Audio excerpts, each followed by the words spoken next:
Isang mapagpalang umaga po sa bawat isa po sa atin. Kagalakan po muli po namin na magbigay po ng pangangaral po ng salita po ng Panginoon sa pamagitan nga po ng pamamaraang ganito po, yung pagre-record ng video upang sa ganun naman po may pahayag po yung salita ng Panginoon, bigay sa atin ng kalakasan spiritual at hamon din po sa buhay po natin. Bigyan din po ng kapahayagan o wisdom paano po natin harapin nga po yung kalalagayan po natin. Katulad po ngayon, in-extend po muli nila yung ating enhanced community quarantine po natin. At sa mga bagay pong ito, nag-aalala po tayo at nagdadala rin po ng pangamba. Subalit, paano nga ba natin tignan na sa kalagitnaan po tayo ng krisis pong ito? Tinatawag natin krisis ang dala ng COVID-19. Dahil nga po, hindi natin hawak ang ibig sabihin po ng krisis, mga pangyayaring hindi natin kontrolado.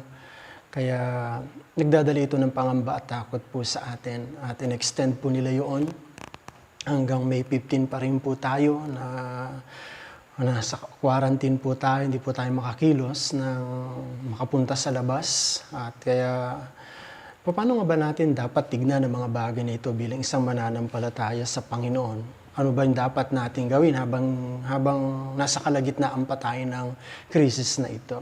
Meron akong isang verse na nakita po at aking pinag-aralan po ito at magbigay po sa atin ng kaunawaan, ng kapahayagan at pananaw sa mga nangyayari sa ating kapanahunan po natin. Ang sabi po sa Ecclesiastes chapter 3 verse 1, sabi niya sa Weak English, "To everything there's a season, and a time to every purpose under the heaven. Sa bawat bagay ay may kapanahunan at panahon sa bawat panukala sa silong ng langit." Kaya kung titignan natin itong salita ng Panginoon, paano natin titignan yung krisis na dinadaanan po natin. Siguro po kunin natin ito bilang pangako sa atin ng Panginoon. Kasi tignan po ninyo, kung bibigyan yung pansin, sabi niya, yung unang talata po, yung unang pangungusap, sabi po niya, "To everything there is a season." Sabi niya, sa bawat bagay ay may kapanahunan. Ibig sabihin po nun, pag may nangyari, may katapusan po ito. It's season lamang po siya. Ibig sabihin, panahon lamang po siya. Halimbawa po sa ating bansa po natin, sa ibang bansa po kasi, apat ang kapanahonan nila o season po nila. May winter sila, may spring sila. Samantalang sa atin, dalawa lamang. Sa kanila, may winter, spring, tapos yung pong summer po nila. Sa atin po, tag-ulan at summer lamang po . At pag dumating yung tag-ulan, alam po natin na limited lamang po sa sunod ng mga ilang buwan, matatapos na po ito at magiging summer. Katulad po ngayon, summer po sa atin, mga ilang buwan lamang, tag-ulan na po sa atin.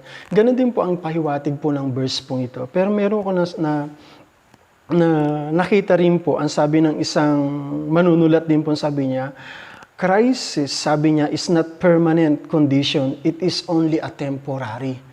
Ang krisis daw po ay hindi permanenteng kondisyon, kundi ito lamang po ay pansamantala lamang po siya. Kaya yung COVID-19 po na kinakaharap po natin, matatapos din po ito, may katapusan po ito. Kung panghawakan po natin Ecclesiastes chapter 3 verse 1, iangkop po natin doon, lahat ng bagay, sabi niya doon, ay may kapanahunan. Kaya may umpisa po ito at mayroon din pong wakas po ito. Maganda po yung sinabi po ni Miles Monroe sa comment po niya sa Ecclesiastes chapter 3 verse 1. Ang sabi niya, "God promised us, whatever we are going through is only a season." Pinapangako ng Panginoon na anuman yung pinagdadaanan po natin, isang kapanahunan lamang po yun. Merong katapusan ang mga bagay po na yun. Kaya paano natin titignan yung krisis na kinakaharap po natin? May katapusan din po ito. Papaano at kung kailan ipagkatiwala po natin sa mapagpalang kamay po ng Panginoon. The same chapter po, sa verse 11 naman po ng Ecclesiastes po, ang sabi po niya doon, "Inangkop niya ang lahat ng bagay sa tamang kapanahunan. Ang tao'y binigyan niya ng pagnanasang alamin ang bukas, ngunit hindi binigyan ng pangkaunawa sa ginawa ng Diyos mula sa pasimula hanggang sa wakas." Sa King James po, yung verse 11 po, yun yung unang talata o unang pangungusap po niya, sabi niya, "He had made everything beautiful in His time." Ginawa niya ang bawat bagay na maganda sa kapanahunan niyon. Kaya meron pa rin po siyang itinakdang panahon sa bawat bagay pong ito. Kung paano at kailan, nasa mapagpalang kamay po ng Panginoon. Bago pong magpatuloy, manalangin po tayo. Aming Diyos na makapangyarihan po sa lahat, nagpapasalamat po kami sa muling pagkakataon na maipangaral ang mga salita sa mga kapatiran po namin, sapagat tunay po na sitwasyon pa rin po kami na Lord, sumusunod po sa batas na itinalaga nga po na aming pamahalaan dahil nga po sa krisis ng COVID-19. Hindi po kami pwede pa rin po magsama-sama, Panginoon God. Kaya sa pamagitan nga po ng video nga po ito, pangaral, Panginoon God, sa pamagitan po nito, Panginoon God, ay may ipahatid din po namin sa kanila ang mga salita mo nga po para magbigay din po sa kanila ng kalakasan, Panginoon God, ng encouragement nga po, Panginoon God.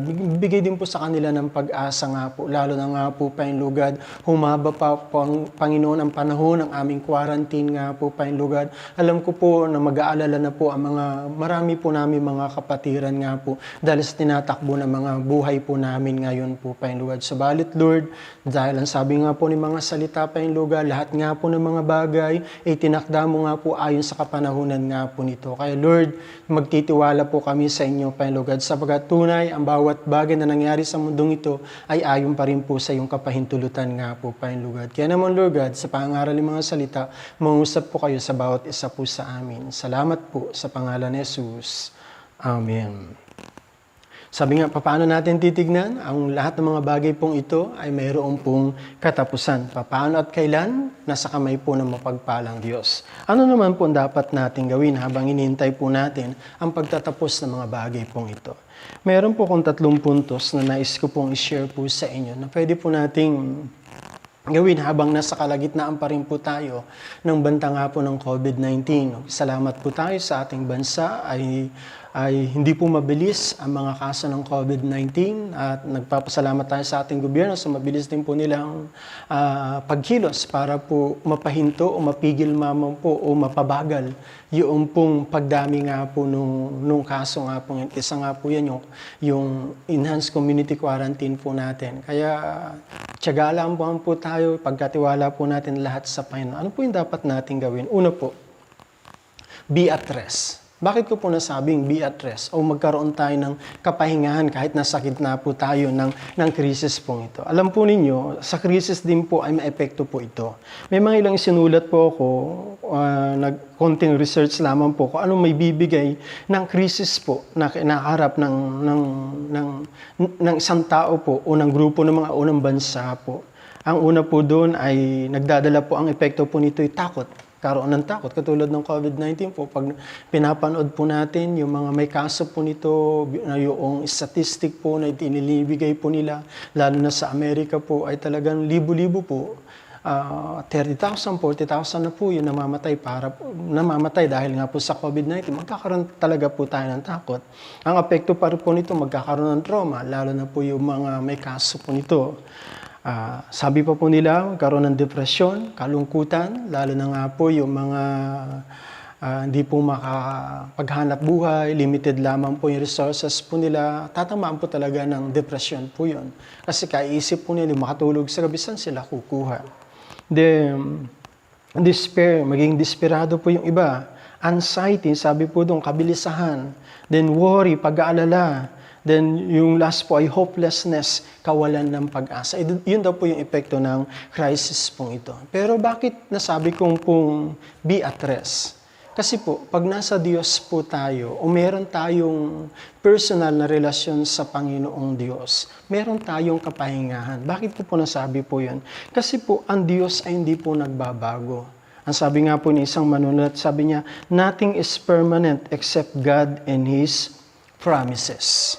Bakit ko po sabing hindi nagbabago ang Panginoon? Kasi kung siya po ay tapat nung wala pa pong krisis, mas lalo pa po siyang tapat po ngayon. At mas lalo pa po niyang ipapahayag yung kabutihan po niya sa buhay po natin kahit nasa kalagitnaan po tayo ng krisis pong ito. Nakita naman po natin pag nagbabasa po tayo ng Biblia, pag nakakarap po sila sa mga krisis, nakikita po natin yung mga taong ito may pagkilala sa Panginoon. Sinasamahan sila ng Panginoon Diyos. Ano pa man po yung kinakaharap po nila yun. Katulad po na ipangaral ko po nun sa inyo, si Daniel, ilinagay po siya sa yungib ng leon.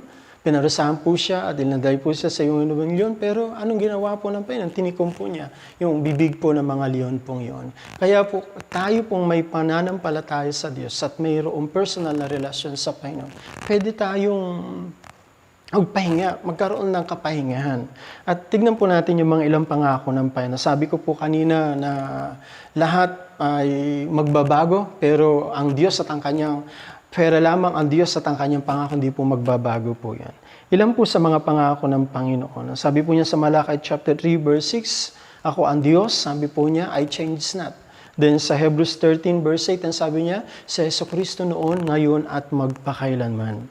Sa Nahum chapter 1 verse 7, ang sabi niya, napakabuti ni Yahweh, siyang kanlungan sa panahon ng kagipitan. Sa Matthew 11:28, ang sabi ni Jesucristo, lumapit kayo sa akin, kayong lahat, na napapagal at magbibigatan sa inyong pasanin, at kayo'y pagpapahingahin ko. Kailangan lang natin lumapit po sa Panginoon. Ang sabi pa po ng Apostol Pedro sa aklat po niyan, unang Pedro chapter 5 verse 7, ang sabi niya, ipagkatiwala ninyo sa Kanya ang inyong mga kabalisan, sapagkat Siya ang kumukukup sa inyo. Sa ibang translation po ay ilagak natin lahat ng bigatin po natin sa Kanya. Siya yung nagmamalasakit po sa atin. Alam po niya yun, dama po ng Panginoon. Ano po yung mga bigatin pong yun. At bibigyan po niya tayo, tutulungan po niya tayo. At bibigyan po niya tayo ng kapahingahan. Ang sabi po niya sa Hebrews 13, verse 5b and 6, sabi niya, sabagat sinabi ng Diyos, hindi kita iiwan ni pababayaan man. Sinabi po niya ito sa lumang tipan sa bansang Israel at sinasabi naman po niya ito sa New Testament para po sa bawat nananampalataya po sa Kanya. Kailanman hindi po niya tayo iiwan ni pababayaan man. Napatunayan po yan ng bansang Israel. Sa lumang tipan, hindi sila iniwan ni pinabayaan man po. Nagkulang man po sila, pero ang Diyos ay tapat para po sa kanila. Sabi nga po sa Lamentations chapter 3, sabi po doon, ang kanya pong biyaya ay laging bago sa bawat araw po. Sa bawat umaga, laging bago yung biyaya po ng Panginoon. Tuloy ko po yung Hebrews, sabi niya, sa verse 6, sabi niya, walang pag-agam-agam nung sasabi natin, ang Panginoon ang tumutulong sa akin, hindi ako matatakot. Kaya kung ang Diyos ang katuwang po natin sa buhay po natin, hindi po tayo matatakot. Kaya pwede po tayong mamahinga. Ang pangalawang dahilan po kung bakit ko po nasabing be at rest o pwede tayong mamahinga ay yung pong kalalagayan po natin bilang anak po niya. Alam niyo po ba yung kalalagayan po natin? Kung paano yung mga magulang sa kanilang mga anak, ginagawa nila ang lahat para sa kanilang anak. Yung bang seguridad, yung pong kapahingahan, yung pong wag silang mag-alala. Hindi po ba naranasan naman po nating maging anak? Hindi naman natin pinoproblema ano yung kakapagising natin sa umaga. Tayo ba namumroblema sa pagkain natin nung tayo po yung mga bata pa? Hindi po ba yung mga magulang natin ang gumagawa ng paraan para po sa atin? Ganon din po sa atin. Itinuring tayong anak ng Diyos. Sabi niya sa 1 chapter 1 verse 12, ang sinumang tumanggap at nanalig sa Kanya, ibinigyan niya ng karapatan maging anak ng Diyos. Tayo naging anak po ng Diyos. Ang turing sa atin ng Diyos sa bawat nananalig sa Kanya ay anak po niya tayo. At sa Romans chapter 5 verse 1 and 2, napakaganda ng pangako po niya. Rito, ano yung kalalagayan po natin? Sabi niya, yaman nga na naring ganap, inaaring ganap sa pananampalataya, mayroon tayong kapayapaan sa Diyos sa pamagitan ng ating Panginoong Hesukristo. Sa pamagitan din naman niya ay nangagaroon tayo ng ating pagpasok sa pamagitan ng pananampalataya sa biyayang ito na diyan ay nagsisilagi tayo at nangagalak tayo sa pag-asa ng kaluwalhatian ng Diyos. Alam niyo ba, yung verse pong ito, ipinapakita po niya kung ano yung ginawa po ng Diyos sa ating nakaraan at ano yung ginagawa niya sa ating pangkasalukuyan at ano yung gagawin po niya sa panginaharap. Una po, ang sabi po doon, yaman nga ng mga inaring ganap sa pananampalataya, mayroon tayong kapayapaan sa Diyos. Pinawalang sala na po yung nakaraan po natin. Burado na po lahat po yun. Ano man po yung kasalanan po yung nagawa po natin. At kung nanalig po tayo sa Panginoong Jesucristo, lahat po yun. Pinawalang sala na po ng Panginoong Diyos. At nagkaroon pa tayo ng kapayapaan sa Diyos. Bago ka magkaroon ng kapayapaan ng Diyos, peace of God, kailangan mo muna makipag-peace with God. Kaya nga pinagkasundo po tayo ng ating Panginoon Jesucristo. Sabi niya sa 2 Corinthians chapter 5, tayo dati mga kaaway ng Diyos, pero dahil sa pamagitan ng anak niya, ng ating Panginoon Jesucristo, ay nirestore po niya, nireconcile po niya tayo sa pamagitan ng kanyang ginawa doon sa krus ng Kalbaryo. At nung tayo nanalig po, nagkaroon po tayo ng reconciliation po sa Diyos. Nakipag-peace with God po tayo. At ngayon, pag nakapagkasundo na tayo sa nagkaroon naman po tayo ng kanyang kapayapaan. Yun po yung ginawa sa atin ng Panginoon. Hindi na tayo naliligalig sa puso po natin kasi nga, sa pamagitan ng ating Panginoon Jesucristo ng pagkasundo po tayo sa ating Diyos at pinawalang sala na po niya tayo. Sa pangkasalukuyan po, ano yung pangako po niya doon sa talatang pong ito bilang kanya pong anak? Yung pong biyaya po niya. Sabi po doon, at sa pamagitan ng pananampalataya sa biyayang ito, nandiyan ay nagsisilagi tayo. Nararanasan po natin yung pong permanenteng favor ng Panginoon. Habang nandito tayo sa mundo pong ito, titiyakin po ng Diyos lahat ng ating pangailangan. At kung magtitiwala po tayo sa Kanya, naroon po. Hindi niya po tayo bibigyan. Katatagpuin po niya po yun. Di po sabi po niya sa Philippians chapter 4, verse 19, na isusupply ng Diyos, ibibigay ng Diyos lahat ng ating mga pangailangan sa pamagitan ng kayamanang kaluwalhatiang kayamanang binigay sa atin sa pamagitan ng ating Panginoong Hesukristo. At ano naman po yung panghinaharap na pangako po niya po rito? Ang sabi po niya doon, at nangagalak tayo sa pag-asa sa kaluwalhatian ng Diyos. Ano yung pag-asa na yun?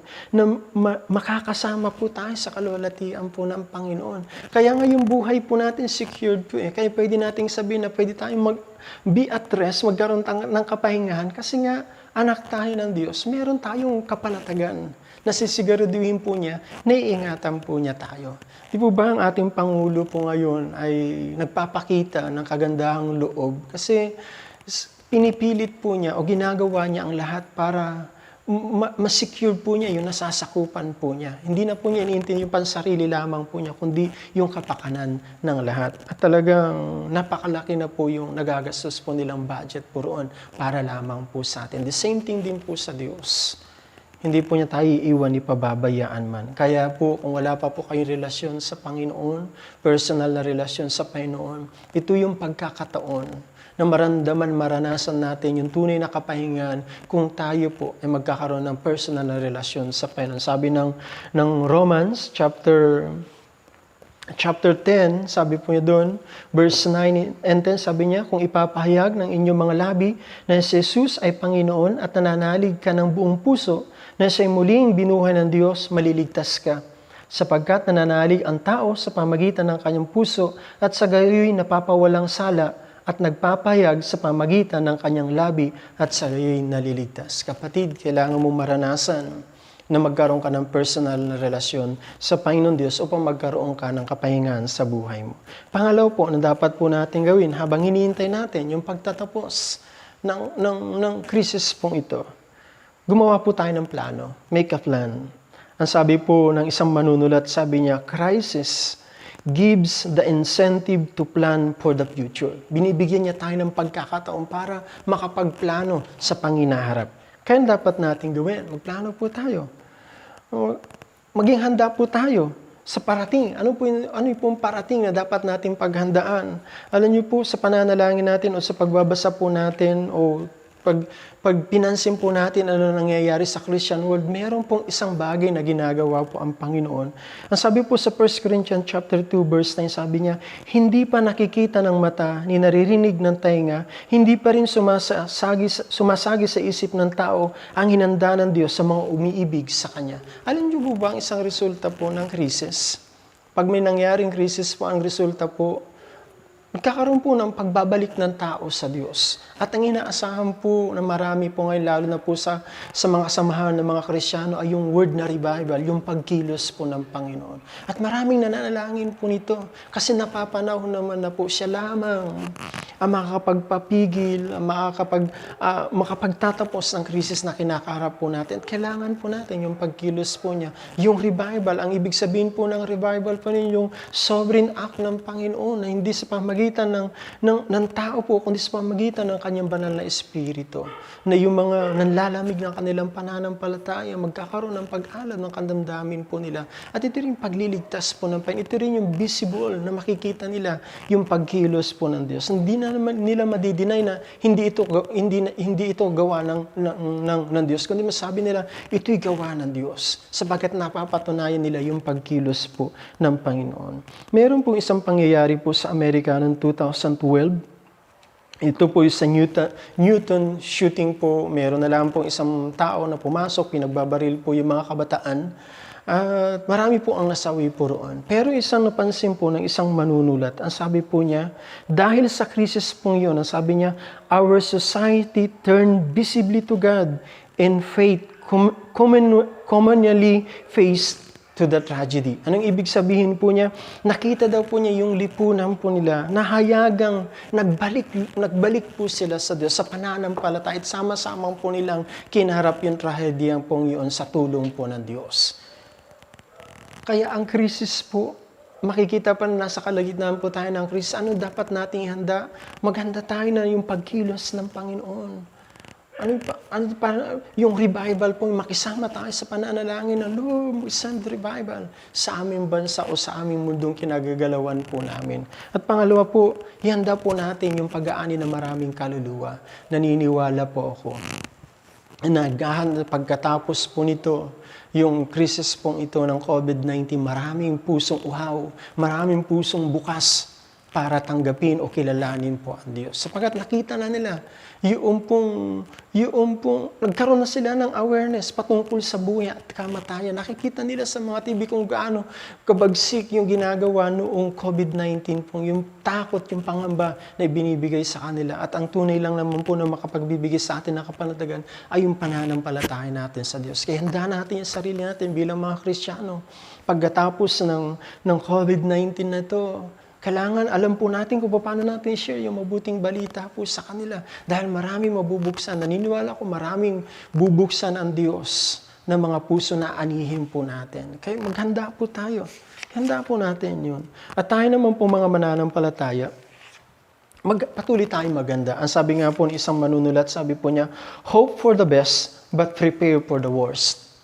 Lagi po tayong magsipaghanda. Inaasahan po natin yung mainam na bagay, pero dapat preparado rin tayo sa mga mga bagay na hindi natin inaasahang pangit na mangyari. Kaya ano dapat natin gawin? Magsipaghanda po tayo. Sa Efeso po, chapter 6, verse 10 to 11, ang sabi po niya doon, ang sabi po ni Pablo sa mga taga-Efeso, sabi niya, sa katapos-tapos ay magpalakas kayo sa Panginoon at sa kapangyarihan ng kanyang kalakasan. Magbis kayo sa buong kagayakan ng Diyos upang kayo magsitibay laban sa mga lalang ng Diablo. Sa verse 13 sabi niya, dahil dito magsikuha kayo ng buong kagayakan ng Diyos upang kayo magtagal sa araw ng masama at kung magagawang lahat ay magsitibay.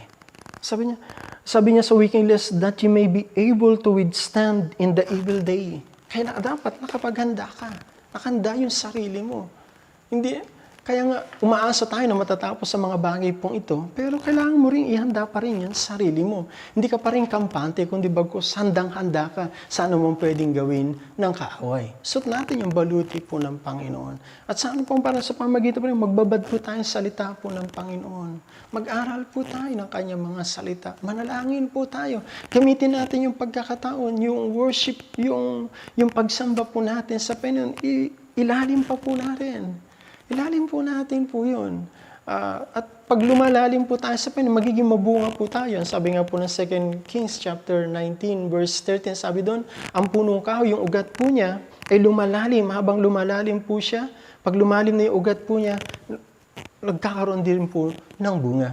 Kaya tayo din po mga Kristiyano, ito yung panahon na laliman po natin yung ating pagkakilala sa Panginoon sa pamagitan ng kanyang mga salita. Magbabad po tayo sa kanyang mga salita. Pangatlo po, na dapat natin gawin habang nasa kalagitnaan po tayo ng krisis pong ito. Be thankful pa rin po. Magpasalamat pa rin po tayo sa Panginoon. Sabi po ng isang manunulat, no matter how bad things get, sabi niya, be thankful. Bakit? Ang sabi po dun sa 1 Thessalonica chapter 5, verse 13, ang sabi po niya doon, o verse 18, ang sabi niya doon, sa lahat ng bagay ay magpasalamat kayo sapagkat ito ang kalooban ng Diyos kay Kristo tungkol sa inyo. And everything, give thanks. Sa lahat ng mga bagay, pangit man, maganda man po ito, kailangan pa rin po natin mapagpasalamat. Bakit kailangan natin mapagpasalamat? may makikita rin po kayo, mapapansin din po kayo, may positive impact din po ang crisis po. Tingnan po natin sa nangyayari po ngayon. Mapapansin mo kahit na may crisis po tayong kinakarap, makikita naman po natin yung positive impact po noon. Makikita po natin yung unity, yung pagkakaisa ng mga tao, nagtutulong-tulong po sila. As a community po, tutulong-tulong po yung bawat isa po sa atin, hindi na lang po nagkakanya-kanya. At may makikita rin po natin yung simpatya ng bawat isa, yung empathy ng bawat isa. Nakikiramay sila, dumadamay sila sa mga nangangailangan. Kung anong meron sa kanila, isineshare po nila. Nakakamangha nga po ngayon dahil kayang-kaya na po nila magbigay ng libu-libong pera bilang tulong po. Marami pong mga pribadong mga tao, tumutulong rin po sila. Hindi lamang yung pamahalaan natin ang gumagawa ng para sa pagtulong, kahit mga pribadong tao. Tumutulong po sila, nagbibigay po sila, dumadamay po sila, alam nila yung kalalagayan po ng mga taong po yan. Ang mga tao po ngayon, palaki-ibiganin na rin po dati.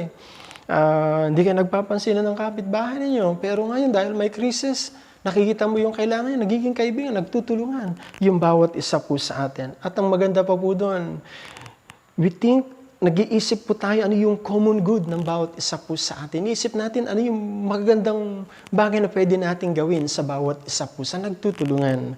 Di ba napansin din po ninyo? Dahil sa krisis po ng COVID-19 po, natigil ang lahat, nagkaroon ng lockdown, lahat ng sasakyan.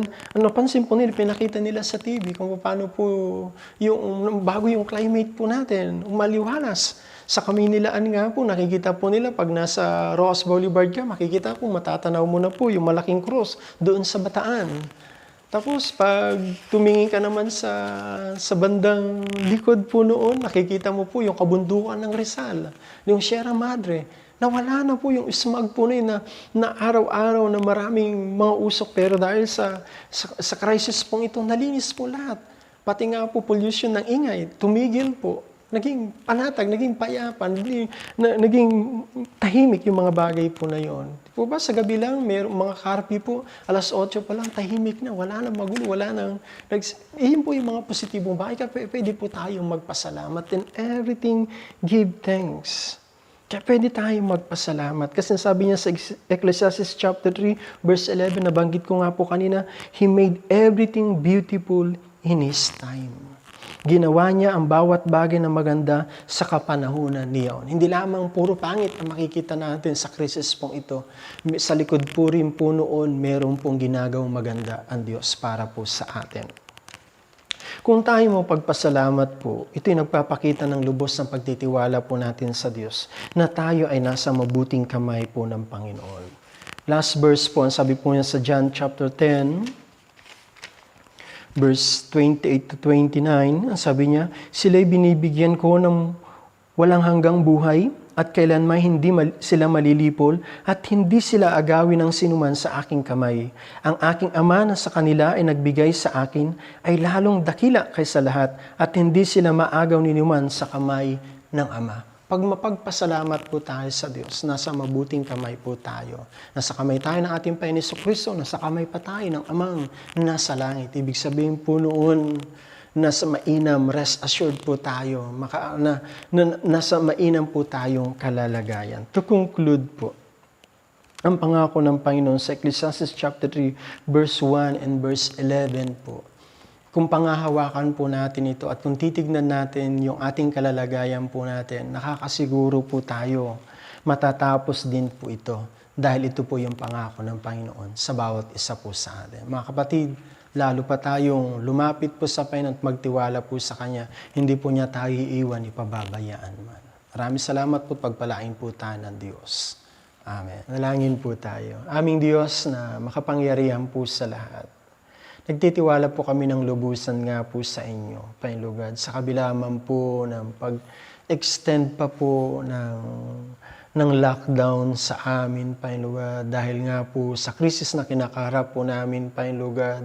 Lord, naniniwala po kami at Panginoon God, nakakasiguro po kami, Panginoon God, na kami nasa mapagpalang kamay mo nga po, Panginoon God, na hindi mo kami iwan, ipababayaan man po, Panginoon God. Katulad ng mabuting ama na nagmamahal sa kanyang mga anak, Lord God, sisiguraduhin po niya na ang kanyang mga anak ay nasa mabuting kalagayan. Ganon din po kayo sa amin, Panginoon God. Kami mga anak mo nga po at nakakasiguro po kami na kami nga po yung iingatan nga po at titignang mainam yung aming kalalagayan nga po at pawang kabutihan lamang ang nais mo para po sa amin. Kaya Lord God, sa iyo po pinagkakatiwala ang lahat, ang buhay ng bawat isa po sa amin. Salamat po sa pangalan ni Jesus. Amen.